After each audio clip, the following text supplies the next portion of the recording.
Good afternoon, everyone. It is my pleasure to welcome you to our discussion on political discontent in Finland and in Sweden. I am Anna Rajavuori from Kalevi Sorsa Foundation, and on behalf of the foundation, I am very pleased to welcome Liisa Pelling and Anu Kantola here to discuss on the studies and quite newly released books on what Swedes and Finns think and feel about their lives, society, and politics. Last few decades have seen a sharp increase in what might be called the politics of discontent. New political parties on the far right have gained electoral victories all over Europe, while the old parties of 20th century have been losing ground.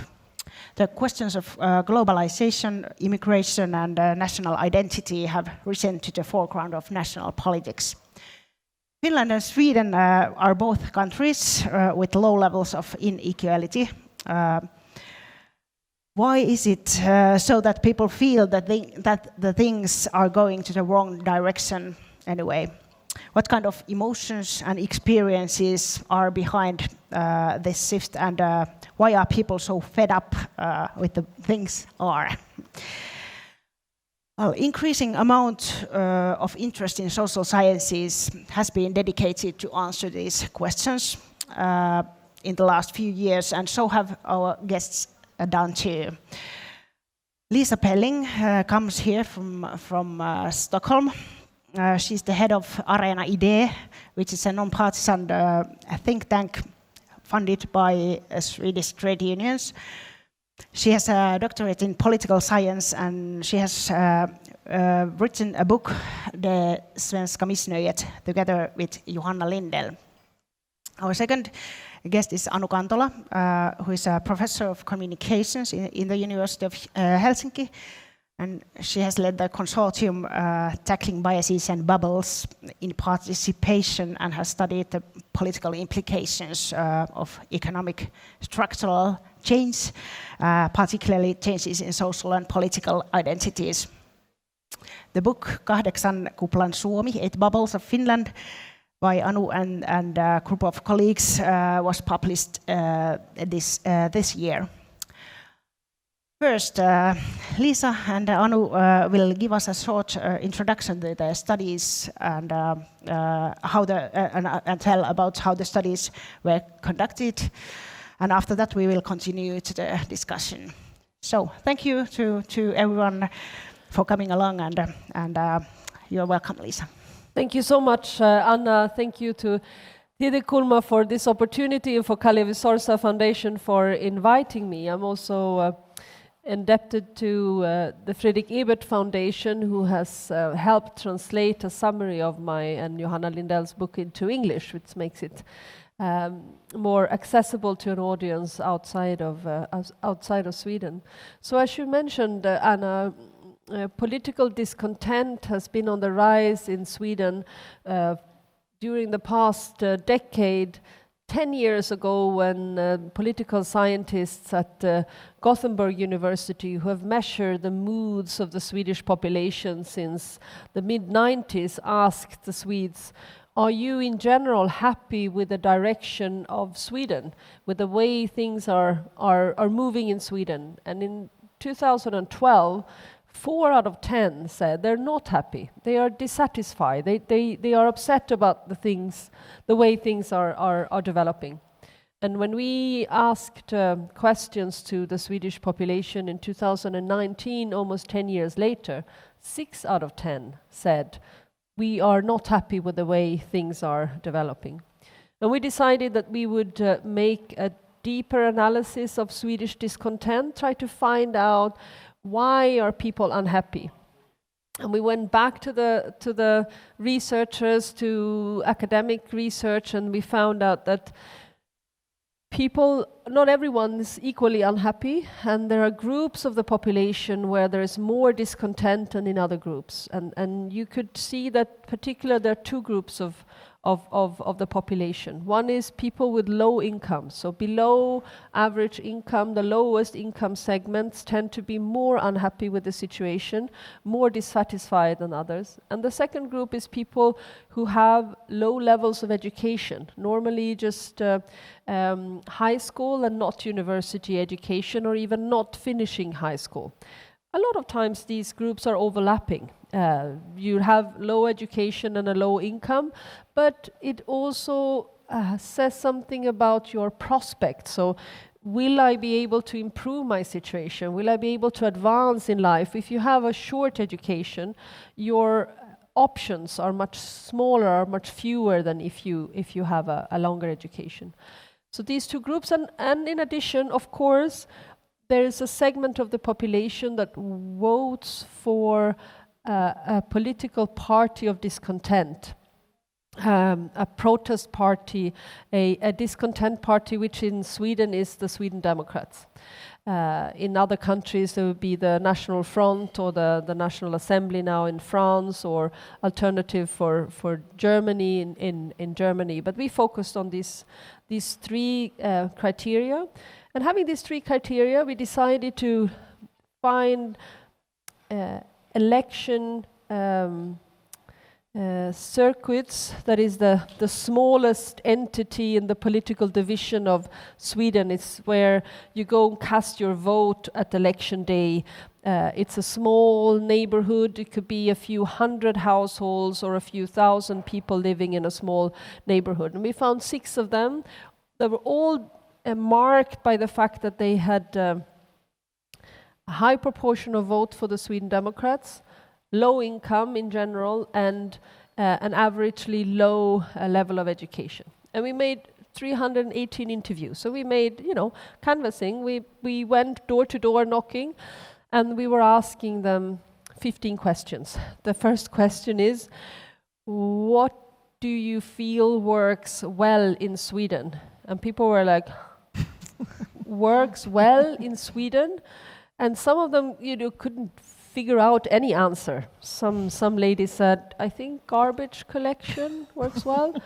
And then the second question was, what do you think works badly in Sweden? What are you unhappy with? And people just, some people just couldn't stop talking to us. Some interviews were just 10 minutes because we came in the middle of everyday life and just knocking on the door and posing these questions, but other people could take an hour and a half talking to us. We also asked people what works well in the community where you live, in your village, in your town, in your neighborhood, what works badly where you live, and we asked people about their daily lives. So what works well in your daily life and what doesn't work well, what works badly in your daily life. And people were speaking to us about commuting to work with bus connections that didn't work. They talked to us about their working conditions, about not being able to access healthcare, a number of different issues.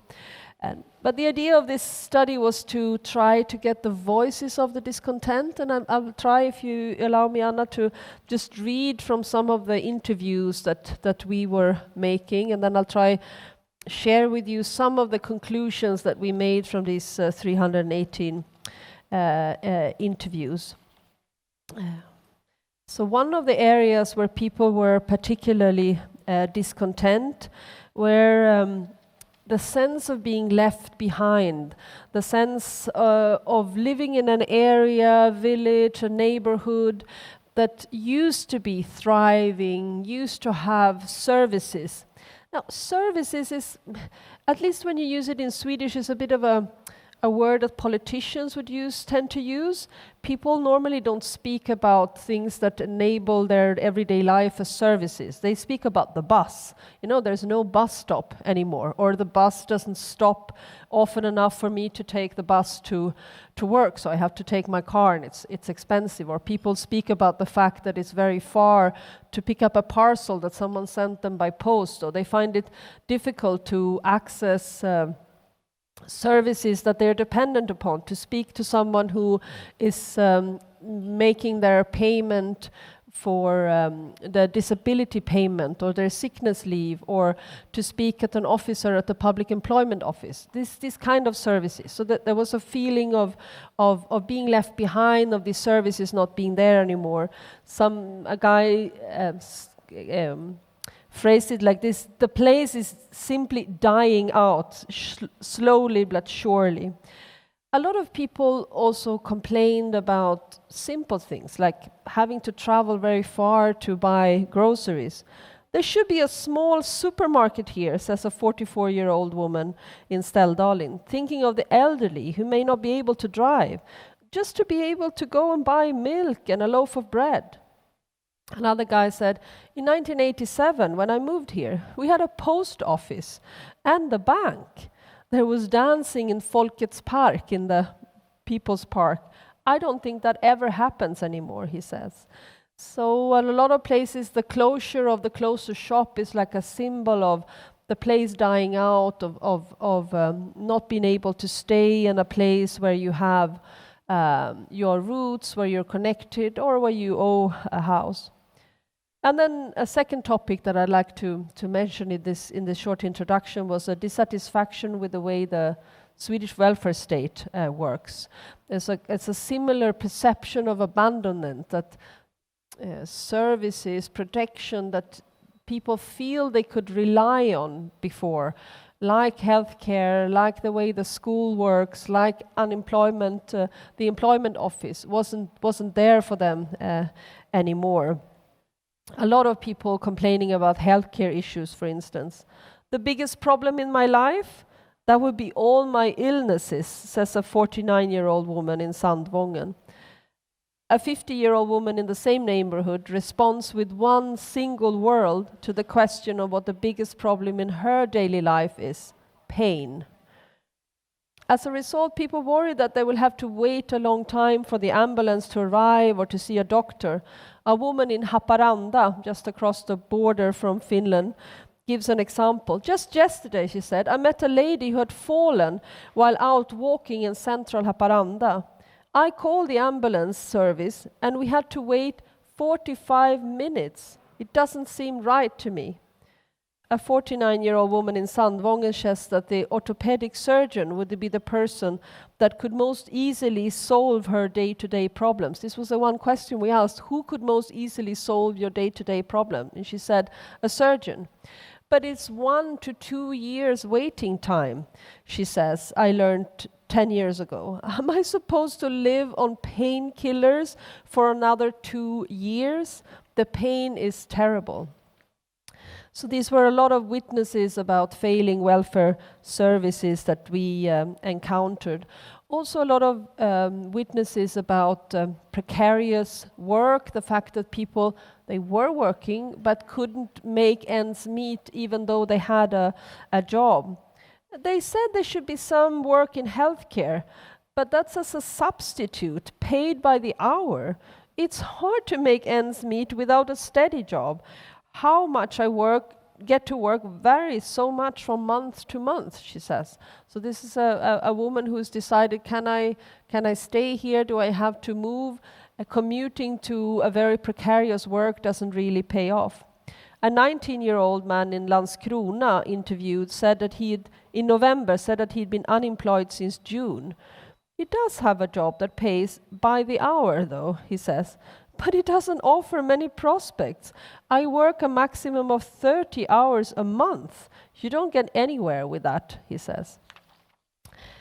So I have a lot of interviews also concern the lack of safety, and I think that's a topic that you are aware. We discuss a lot in Sweden at the moment with shootings happening. I don't want to take too much time to the introduction. Shall I read just a short passage? Yes? Yeah. Yes, so short, and then I need to read Anu in.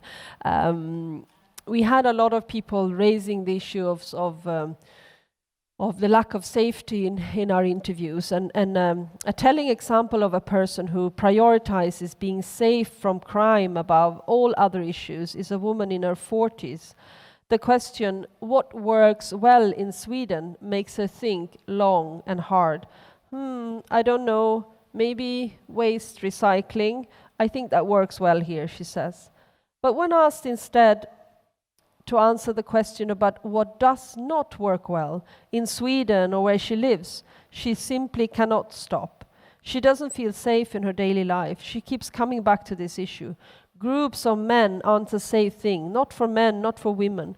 And they stand around there all evening in the town center. I don't feel safe walking around there, she says.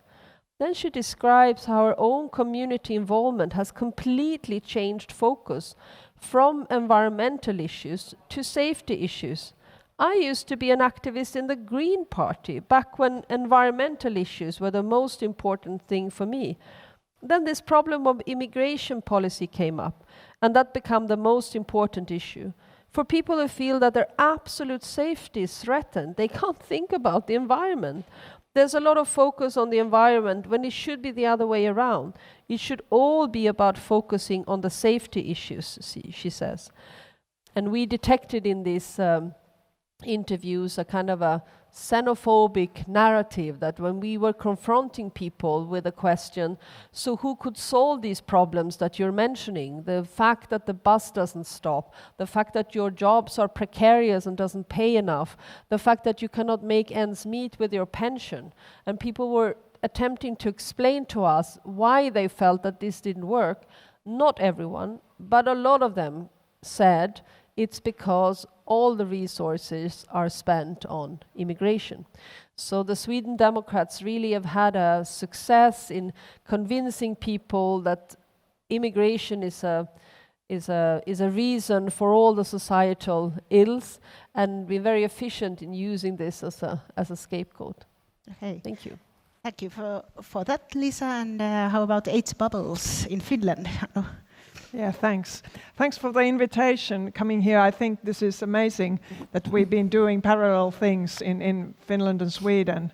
And we always in Finland compare us with Sweden, so so it's great to do it here. And yes, I think we've been looking at the same thing, the rise of political discontent. And the way I see it is rooted in the 1980s. So when there was the market liberalization and globalization and post-Fordist transformation in industrial production, so that's changed a world fundamentally. And it keeps changing all the time. So for instance, in Finland, every 10th workplace is destroyed every year. So over 200 people lose their jobs in the national economy. And that sort of creates a lot of insecurity and disturbance in people's identities. So we set out to examine this big economic transformation and how it affects people's identities and their political views. And we approached, the same as you did, doing qualitative interviews, ringing people's doorbells and asking how are you doing and what do you think of yourself, what's great in your life, what's important in your life, and also what you think of society and other social groups. But we sort of sampled our 350 interviews a bit differently. So we tried to get the whole social stratum in the sampling. So we started ringing the doorbells in Keilaniemi, which is the where many of the largest Finnish companies are having their headquarters in Espoo. And then we came down to middle class. We interviewed also the heart of the working class aristocracy, so paper workers in paper industries. And then we went to small entrepreneurs and self-employed people who are sort of a growing group and often doing jobs that used to be the working class groups jobs. And then we interviewed precariat, small income people in service jobs, and also immigrants who have come to Finland and become entrepreneurs to get the immigrant experience.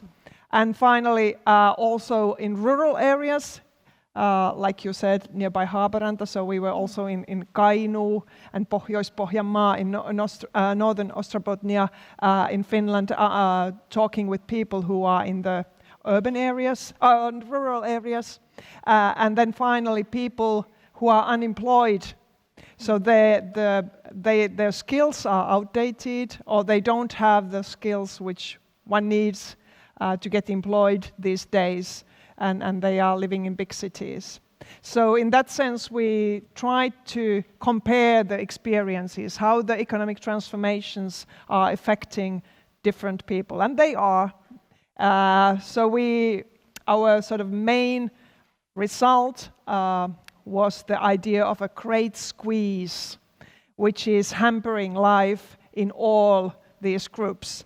And then we looked at the political consequences, which were a bit surprising. So it seems like the traditional left and right wing division is crumbling. And lots of the small income groups are turning to right.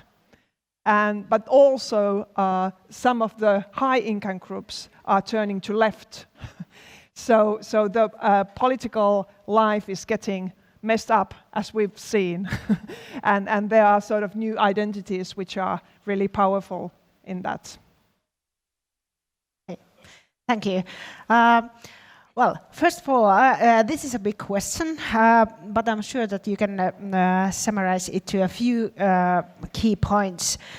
But in your opinion, what makes people feel discontent today? What are like the main? Well, Lisa, you already talked about this, but what are the main concerns that and problems that people face in their everyday life?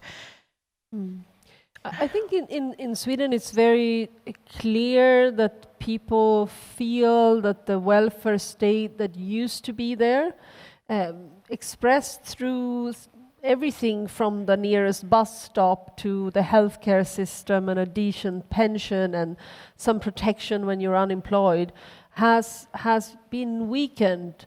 Sometimes completely withdrawing. Like when we did this study, we found out that if you count the number of service points that state authorities used to have across Sweden, like police stations, offices of the public employment service, offices of the health insurance, etc., you know, places where you go and you meet someone who can help you with your problems, they decreased by 37%. And at the same time, so we've had an increase of population of some 2 million people in that sense. Now, of course, a lot of people do contact authorities digitally. So the digital service has increased. But there are large segments of the population, either the older generations or the newer generations, who cannot access digital services, who would need to speak to someone in person. And they are frustrated that these services are rather, just closed. The Swedish Employment Board has taken down their sign in so many places and villages, or they are more difficult to access. And we were discussing before: are people attached still to the idea of a welfare state? Yes, I think so. We didn't. I know you asked this question. It'd be really interesting to hear what people said. We didn't, but we did. Get the answer that people were upset that the welfare services they thought they could expect were not there, and thinking that phoning an ambulance and having to wait for 45 minutes, that's not right. It's not. They had different expectations. How about the big squeeze? What does it mean in everyday life for people? It touches upon every group in the social stratum, but a little bit differently. So when you look at the high-end sort of executives in globalized companies, so I think the root cause for the sense of squeeze is the increased competition. Of course, you need to compete in the global markets, you need to be productive, you need to adapt new technologies, and it's really harsh. So people are really working hard, very hard. And that's sort of the squeeze that they feel at the upper end if you are an executive in a globalized company. But then when you come down in terms of incomes. So the middle class is feeling the squeeze in the same way in their everyday life. So there's a sense of strained or increasing demands in work all the time, whether you are a teacher or whether you are a nurse or whether you are in private sector or public sector. So there's the sense that you should be delivering more and more all the time, which has been interestingly reflected in the strikes and unrest we've had in Finland this spring. And then if you go to industrial workers, the paper workers, so they sense the same globalized markets. Many of them have been or are fearing layoffs all the time. And there was also strikes in paper industries in Finland this spring. So people are really struggling that they could, hang on with their jobs. And then when you come lower, people, the sort of working conditions get harsher and harsher. So if you are, for instance, cook, we don't have cooks at the moment because all of them have left. And for good reasons if you talk to cooks, because their work is so hard that they don't think of working that way until they retire. They think they can't just purely physically do the job. And in that sense, their identity is very temporary. They don't feel they have a very clear, established social identity, as, for instance, workers used to have before, or middle-class people have. But they are sort of in between of jobs, and while they are working very hard, they are all the time entertaining the idea that I will get another schooling, I will get another job at some point.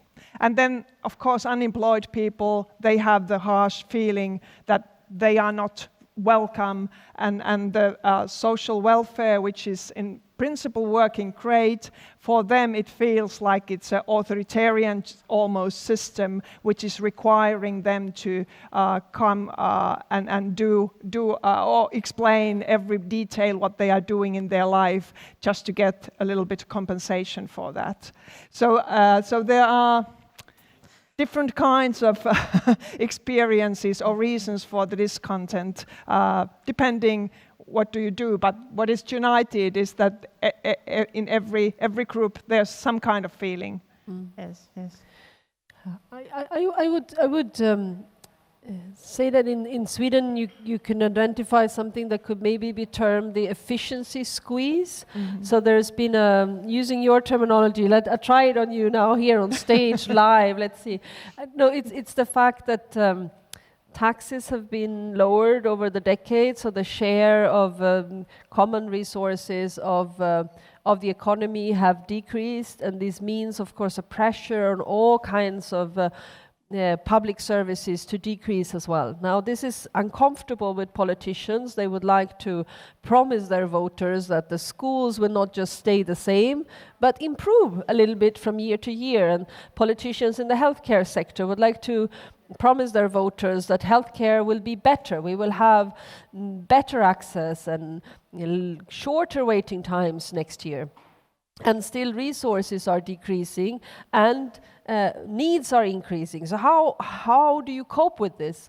Well, during the past decades, many politicians have coped with it with demands on efficiency. So they have said, you get the 50 million that you got last year, but we're also asking you to be 5% more efficient. So we're taking back some of this money that you have had. Or in a school where the salaries of the teachers are raising and the rent of the school building is rising, you would give compensation for this raise only to the half. And the next half, you're telling the teachers, the next half you'll have to earn by being just a little bit more efficient. And how do you do teaching a little bit more efficiently? Well, you can't. You have to cut down on a member of staff, which means that the workload of the staff remaining, the workload on the remaining nurses or assistant nurses or teachers or railroad workers or whatever is increasing. So there's been this and this has been, you can't see it in the statistics really, because real wages have been growing. So people who've had a job, they have increased their incomes a little bit, but at the expense of a tremendously increasing workload. And at the same time, also the decrease of public funding, because taxes have been lowered so much, has meant that when you cannot work because you fall ill from stress, from the physical burden of a very stressful, strained job, the safety net that used to be there is not there anymore, because there's been savings made on the safety net as well. That people realize that if you could keep 90% of your income while being ill, now most people get to keep a lot less than 80%. Many people only 60%. Well, if you are on 60% of your previous income, you cannot keep your car, you cannot keep your flat. And the new rules of the social insurance forces you after 3 months not only to change the way the task at work, but completely change the workplace. It has come to a point where social scientists in Sweden are suggesting that Sweden can no longer be termed a welfare state.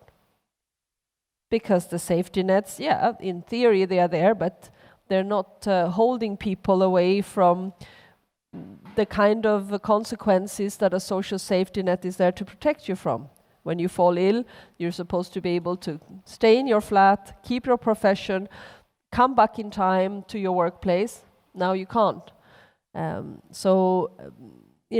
are real material grounds for this dissatisfaction. The sad thing in our studies, we find a lot of people don't blame tax cuts.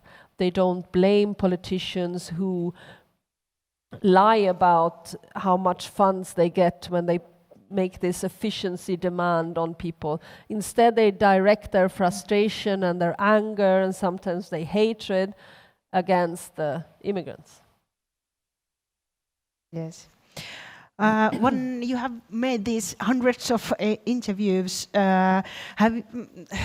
what would you say? Is there any kind of regional or generational differences in this kind of feeling of discontent? For example, are the reasons for discontent different for the older and younger generations? And how about the places for discontent seem to be also tied to this structural change of economy.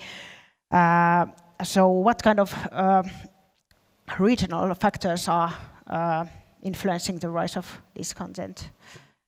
At least in our study, we looked at the rural areas in northern Finland, and there the change, this is like bad news all the time, but there's the squeeze felt like they are losing their homestead, and their identity has been tied with the place where they live, and maybe where their parents have lived as well. So that's a really a crushing feeling, and they feel, like you said, people are feeling like left behind. But otherwise, I don't know about the generational shift differences, because we were focusing people who are in the working life. So and we didn't interview elderly or younger people. So in that sense, the generational experience is not really well presented, but maybe you have. Yes. See, if you make 300 interviews, you have to be very careful about the kind of generalizations you can make and the kind of conclusions, because on the one hand it's a lot of people and a lot of stories, and when we just transcribed all the interviews, we were recording most of them and transcribing them in the nights, and then the weeks and months after doing the interviews, it was a book of some 500 pages. So I have the book here with me. It's not 500 pages. We'll try to take the most salient quotes and so on. But one of the conclusions, I think, Anna, is actually that we were expecting larger differences between the rural areas and the urban areas. When it comes to lack of services, for instance, or lack of service to services from the welfare state, people were also dissatisfied in the big cities. We made interviews in Rannebergen, which is a suburban area outside of Göteborg. Is one of these socioeconomically disadvantaged areas where there have been a lot of shootings and a lot of explosions and people feel unsafe. But it's also an area that when it was built in the 1970s, it was an area built beautifully in the middle of a natural reserve with cars and bus lines outside of the area, and then a huge park in the middle. I think you can see these housing blocks in front of you, high-rise buildings, but a lot of green in between. Now, the problem in this place now was that it was constructed, conceived, planned with a shopping center. So you could buy your groceries. There was a bank and a post office, a pharmacy, a health center, even a swimming pool. And when we made our interviews, this entire center was completely empty. So yes, they live in the middle of Gothenburg. It's a big city, but they live 20 minutes away from the closest shop. 20 minutes is quite a long place to travel, and bus transport is expensive. And now, you could say, is it really the responsibility of the state to make sure that people can have a shop close to their home?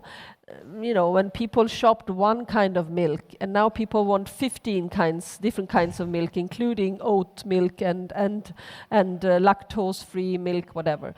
But the state did take some responsibility to make sure that there was a pharmacy. They made sure that the healthcare center was close to people. They made sure that all schools were good schools.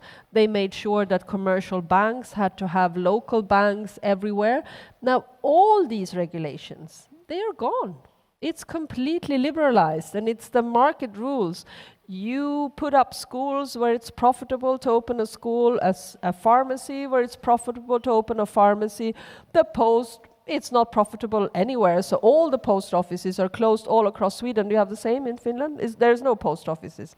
You can have a post office in a kiosk, but there's no rule that there has to be a kiosk close to where you live. So it's a combination of commercial powers trying to have us go to the big shopping centers, and the withdrawal of state services that used to be closer to people before. So I think more common features between the urban and the rural than we would expect. Yeah, I think it's interesting also compare the Swedish and the Finnish experience, because I think they deviate in a sense that for Finland, the economic crisis of 2008 was a big blow. Yes. Mm-hmm. And Nokia went down, and our forest industries were down. And if you look at macroeconomics, so Finland was left behind from Sweden really drastically, like 20%. And in that sense, the Finnish sense of squeeze probably comes from this. So there's a sense that, we are lacking the funds for sustaining the society, and wages are lagging.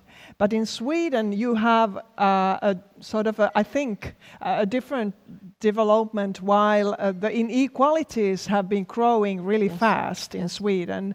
And Swedish economy on the whole is very strong. So in that sense, it's probably, and you have privatized schools and healthcare, so you have taken a bit different path from Finland. We have not privatized that much, and in principle the things are still working. But please don't. Yeah. Don't go down that road. Please, but the discontent may come from a little bit different perspective and be sort of driven by this sense that the welfare state doesn't work anymore or function anymore, and then there's a lot of affluent people in Finland if you go around in Stockholm, so you feel like, woo, there's money around a lot, which is not the feeling in Helsinki, for instance, at the moment. Yes, as you write in your book that Swedish welfare state doesn't exist anymore. So can you explain that a bit more? well, you know, it does exist to some extent, but I think when you measure political dissatisfaction, you would measure dissatisfaction can be described as failed expectations. It's what you expect should be the case. What kind of healthcare, what kind of schools, what kind of bus transport you're expecting from the state, from the society. If you don't expect anything, you're not unhappy with the fact that it doesn't exist, but people do have the expectations of these things and they see them failing their expectations. So Sweden used to be one of the most equal countries in the world. We are still one of the most equal, but not the most equal, and the increase in inequality is the fastest in all of the OECD countries during the last 30 years. It's a big growth, and as you're saying, if the economy in general grows, but inequality grows as well, you have a lot of people who would look up and see the expectations of, okay, so it's possible to be a Swede and not just have one big flat in Stockholm, but also a summer cottage on Gotland and another summer cottage in the mountains. So who am I here in a small rental flat where the rent keeps increasing year by year? But the problem with inequality also that you have a lot of people who will look down and see, if I fall down now, I am in a bad, hard place, because if I fall ill, if I get unemployed, if something happens to a family member and I can't work anymore, the safety net that I used to expect would be there is not there anymore. So that this creates a lot of worries and a lot of dissatisfaction in the population. I think we are, and in terms of how much money is transferred within the economy in terms of sickment payment. It's so difficult to translate these things into English. Unemployment benefit, the kind of child benefits, the kind of transfers that you would get. We are on place 15 in European countries. So we're behind Finland, all the other Nordic countries, and a number of other European countries as well. So place 15, and we used to be world leading. And of course people notice that transfers are less. Yeah. And they are less to people who earn little, but they're also less to a big part of the middle class who used to be able to rely on the fact that if you lose your job, you get to keep 80 or even 90% of your income. Now you get to keep 60%, and this only for a few months. Then that's it. Yeah. Yeah, this probably has to do with politics as well. So you've had the blocks, right wing and left wing, which has been really clear. And we have, thanks to the multi-party mess we have here, so we have the broad coalition governments and lots of compromises and consensus. So we hadn't had that sort of clear conservative right-wing drive as they got into power and made these reforms.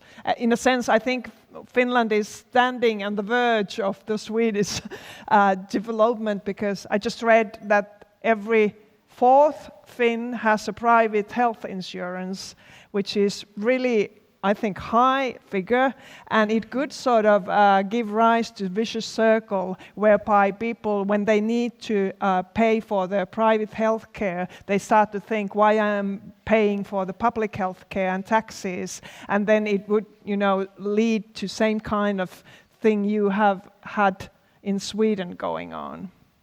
Yes, definitely. Yeah. Don't get me started on this.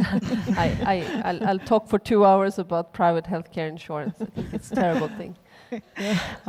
We'll move on to immigration, which is one of the main findings you had in your study. So that people's discontent is to large extent related explicitly to issues of immigration and integration too. So, as you write, Lisa, immigration is used as a simple explanation for all these complex social problems and as a convenient scapegoat So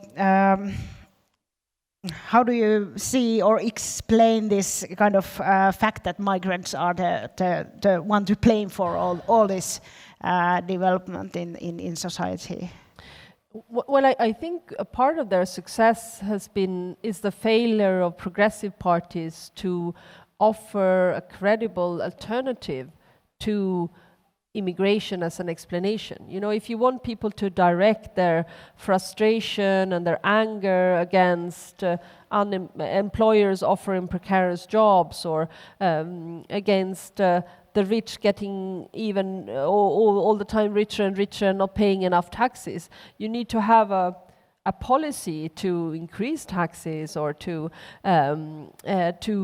strengthen the regulations of the labor market. If you don't, then people look for other solutions, other political proposals, and the xenophobic Sweden Democrats have come in handy, and they offer a very easy solutions and easy scapegoats. And I think you'd have an unfortunate situation as well where some politicians do like this: oh, we sense a little bit of xenophobia, we should put some more oppressive measures on our election manifesto. And all the parties across the board, when we have riots in Swedish suburbs now, the focus is very much tilted towards more police, better equipped police, water cannons, rubber bullets. We had the Christian Democratic Party leader suggesting the other week that the police should start firing live ammunition on protesters. And it was outrageous, outrageous, of course. But she said it, and it's telling of where the Swedish political debate is now. So if a Christian Democrat says we should open fire on Islamists, as you said, you know, the term dog whistling, you know, when you say something and everyone can hear the dog whistling, she was saying Muslims, right? If she is, the politics of the Sweden Democrats seem completely normal and even, you know, quite moderate in comparison to start shooting at people. And of course, she did the traditional thing, you know, this three-step argumentation. There's been a very interesting book published by another think tank that is part of our circles called Manifest in Norway. Magnus Marstal has written the Listhaug method. Listhaug is Sylvie Listhaug is this former Minister of Justice in Finland. He says politicians on the extreme right, they start behaving like an ape. They say something completely outrageous and go, oh, everyone looks at the ape and say, what did she say? She said the police should shoot teenagers who are upset about police brutality. And then the next step is behaving like a Bambi, you know, with the big eyes going, oh, I didn't mean, and you know, I was misinterpreted, and how can you think that what I said recorded on Swedish public radio is what I actually said? And then people go, how can you say you didn't say, you just said this? You know, then they come the third phase, and this is the roaring lion, when she said, I am always misinterpreted, you're always against me, and I am right in fighting Islamists, speak Muslims, you know, and, you know, press repeat, and you get the way, I don't know, the true Finns also probably argue. So we're in this vicious circle of people just raising the repressive sides of the debate, completely forgetting about what's really at stake. If you want to stop crime and riots in socioeconomically disadvantaged suburbs of Sweden, you need to fight precarious jobs, you need to make something about the catastrophic Swedish school system, which produces 17,000 school dropouts every year. Every year, because we've introduced a noting system that includes for the first time in decades an F for failure.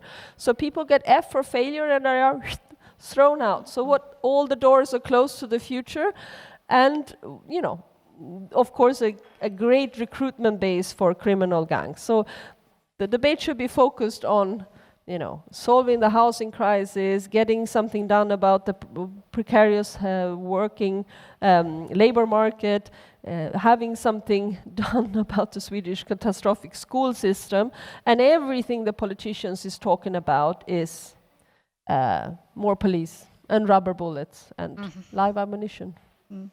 Well, the situation is maybe not so striking in Finland, but do you see this kind of development in Finland in the future too? Yeah, Finland and Sweden deviate a lot in when you talk about immigration, because I think it was 20% of the Swedes have been born outside Sweden. So fifth of the population is basically immigrants, and that's not the case in Finland, because we've been the laggard in Europe in that sense. So in our interviews, immigrant were not a big issue, clearly, in a sense that, well, we didn't focus on true Finns. We just tried to ring doorbells in a sort of average areas. And actually the immigrants came up for the upper middle class executives. They were in favor of immigration, but other groups were not so interested in immigration. They were talking about their own lives, more or less. And of course, if you go and talk with true Finn supporters, so they will come up with the discussion on immigration. But I think also the Ukrainian refugees now are maybe changing the thing with Finland as well, how we relate to people coming from outside.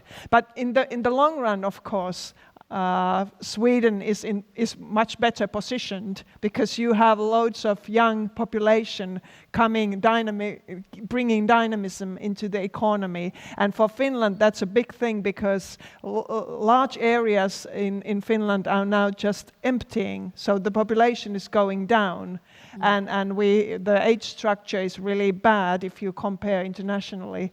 So I think now it looks peaceful, in a relative peaceful compared to Sweden, but I think in the future we might end up with trouble getting the dynamics in economy, which, by the way, is a big difference between Sweden. So we haven't been able to adjust to the new economy. We lack all the great companies you have in the service sector. So it's not a total fairy tale for Finland as well. Yeah.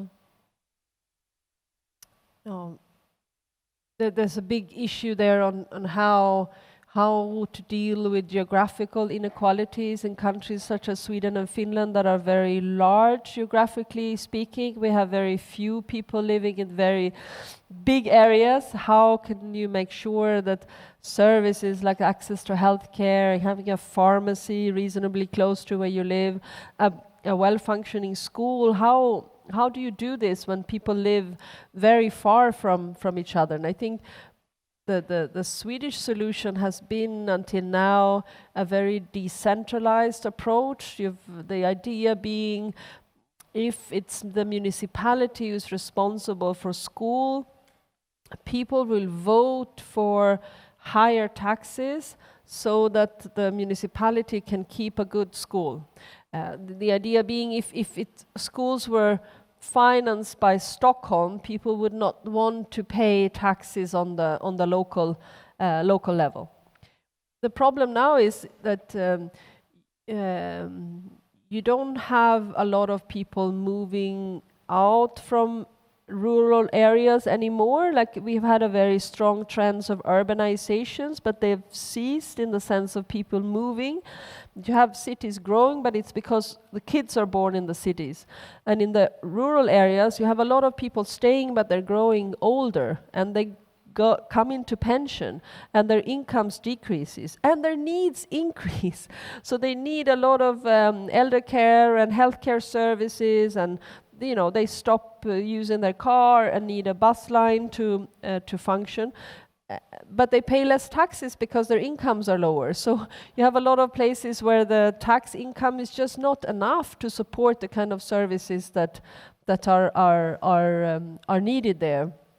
And I think in Sweden we need to rethink how we do this. Like, schools are the responsibilities and are funded by our 290 municipalities. which means that there are huge differences between schools. And on top of that, private schools that can establish themselves wherever they want, take the rassins out of the cake. Is that an expression in Finnish as well? You know, they take the best bits and pieces, the most pick the berries. cherry picking. I think is the they place themselves where kids have affluent and highly educated parents, because these pupils need less teachers per pupil. You can cram them into a classroom of 32 and give them quite a bad education, and whatever you make on profit, you take out of the school system. You know, I know Finns are. You will not try this because you have an excellent school system. I'm just saying, how bad it goes if you are lured to think that freedom of choice and private actors will make everything more efficient. But it is a big problem that differences between schools and between social services keep increasing, because it means also that the people that we need to live in the rural areas, you know, we have people live there for a reason. It's because we are harvesting forests and we are mining and we are dependent upon electricity and wind power. All of that requires people to live in rural areas.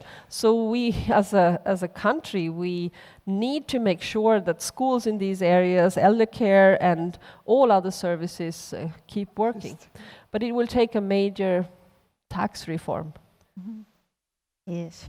Well, Anu, you have studied and talked about this great narrative of Finland that Finns still share, supposedly, or big story that Finns can relate to.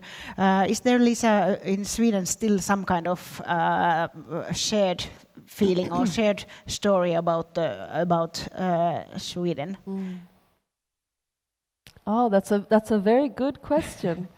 I think maybe one reason that people are feeling lost is that they feel that this narrative is not as strong anymore. This self-perception of the best welfare state in the world, the best school, the best, and people are realizing that, our kids would be much better off going to school in Helsinki than Stockholm, because we thought we were the most innovative and the most modern, but we swung the pendulum to an extreme direction and ended up in a very bad place. What we did find out was that when we asked people what gives you hope, what gives you confidence for the future, a lot of people started speaking about their local community. So one guy said, so we asked him, so what gives you hope? He says, Haparanda. I was like, oh, Haparanda, yeah, because people are proud of the place they live and they're proud of their neighbors and they have their associations, and gives them some hope to organize the midsummer party, and they have a football team in the local liga that they support. So there's something there that I think society needs to appreciate more, needs to support more. Is there anything we can do to make sure that every village can have a place where people can meet when we couldn't save the shop, but maybe we can save the Thursday's meeting point for the local pensioners. Maybe that's what really makes this place a nice place to live. So that I think we're looking for the big narrative, but the small narrative about the small places, it's there. Mm-hmm. How would you conclude on this? Yeah, it's interesting. I think Sweden is really interesting because you are sort of the most moderate, considerate people in the world, and still whatever you do in politics, you do sort of drastic things. Yes. Like the welfare state was the best in the world, and you were the top social democrats in the world, so everything got really social democratic. And now you've moved to other... We're the best neoliberals. Yeah. So you clearly make shifts. I wonder if it has to do with the sort of the imperial history you have. So you have a sense of, we can do this. Yes. And that's a different thing when you compare with Finns, because we are like, yeah, we can survive this. So we haven't... You take small and considerate steps instead of... And in a sense, there's not so much inequality, but there's a very egalitarian sense in Finland, and the story is that we are rowing in the same boat. So working hard together, and everyone's supposed to be equal, and that's a sort of cohesive narrative, which is in a sense different from Sweden, because we are taking it easy and nicely, and it's bekväm and more sort of, because you have had also lots of more capital and stronger economy all along. Yes. But then so there are differences, but then on the other hand, of course, the mentalities are very much the same, sort of Lutheran, Protestant, dutiful, and egalitarian also in Sweden. But it's interesting, in our book, that's the final chapter, we started to think that, it's easy to say that, okay, we should do away with the populist movements, but then you have to think what's coming instead of them, because societies tend to need a story for people to identify, otherwise, if there's a vacuum, in a vacuum, you often get really radical thoughts coming in, and even us who feel that we are liberal and good people, we should be thinking what's the sort of the joint story or narrative we are telling for the whole society. I think Anu knows Sweden better than we do. I think it's an excellent explanation. I think it's exactly like that, a very inflated self-confidence that gives us inflated, problems and catastrophes. I think also we thought, being the best welfare state in the world, what could possibly go wrong if we just give people a little bit of free choice and we introduce a little bit of market mechanisms, and we learn from this good-looking American management consultants who's telling us that we can be just a little bit more efficient, and then we just sold out,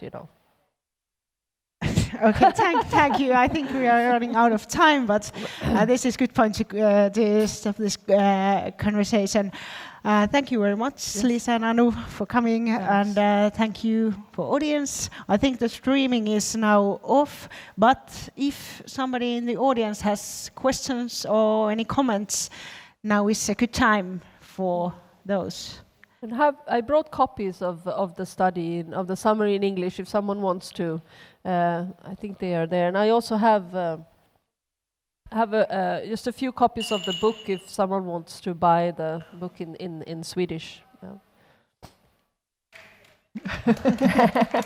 Thank you.